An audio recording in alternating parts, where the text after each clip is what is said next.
আমাদের খুলনা শহরে বাড়িটা এখন পুঁইশাক বাড়ি নামে পরিচিত। পুঁইশাক বাড়ি মানে একটু অদ্ভুত শোনালেও আমাদের কিন্তু খুব ভালো লাগছে। জানেন কেন পুঁইশাক বাড়ি বলছে? এই যে আপনার ভিডিও দেখে মনে হয় বুঝতে পারছেন, আমাদের ছাদে এত পুঁইশাক হয়েছে আর সেইগুলা ঝুলে ঝুলে পড়তেছে দেয়াল বেয়ে, একদম 3তলা থেকে 2তলা পর্যন্ত চলে গেছে, বাতাসে দোল খাচ্ছে আর এত সুন্দর লাগে। মানে মানুষজন বাইরে থেকে মনে করে কি পুঁইশাক মনে হয় সারা বাড়ি জুড়ে আছে আর কি, তাই সবাই বলতেছে এটা নাকি পুঁইশাক বাড়ি। আসলেই পুঁইশাক সারা বাড়ি জুড়ে আছে, ছাদে তো আছে। এই যে দেখেন, মানে 3তলার ছাদ থেকে আমাদের বাসা পর্যন্ত চলে আসছে। এটা আমাদের ড্রয়িং রুমে, আর এই যে এটা আমাদের পূজার ঘরের।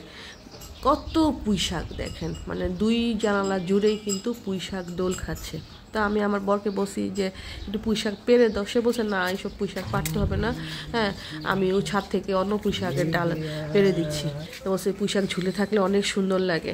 তো এই যে ছাদ থেকে আমাকে পুঁইশাকের একটা ডাল মানে কেটে দিচ্ছে। তারপরও সে কিন্তু, আমরা জানালা থেকে ইজিলি কিন্তু পুঁইশাক কাটতে পারতাম, তারপরও কিন্তু সে কেটে দেয়।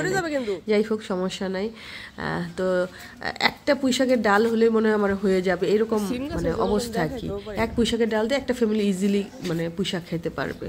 তো ওই যে একটা পুঁইশাক পেরে দিছে, কিন্তু এটা অত বড় ছিল না, সেজন্য বলছি যে আমাকে আরেকটা পুঁইশাক পেরে দাও। আর কত যত্ন সহকারে দেখেন এই যে পুঁইশাক পারতেছে, যেন একটা পাতাও নষ্ট না হয়।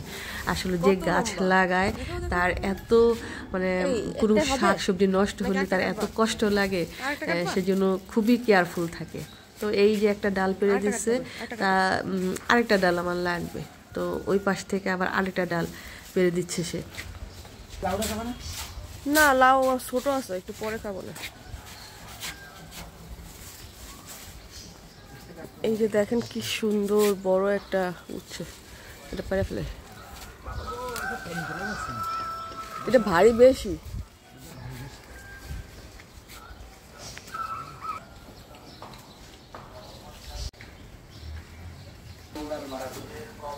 হবে, এই দুটো দিয়ে হয়ে যাবে।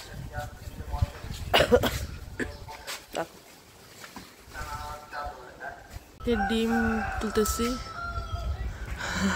তুমি তো কামান নিয়ে আসছো মশা মারতে, এগুলো তো একটুখানি চাপ দিলে হয়ে যায়। এই যে পুঁইশাকের ডিম, এই যে একটা দেখো, এই যে অনেকগুলো।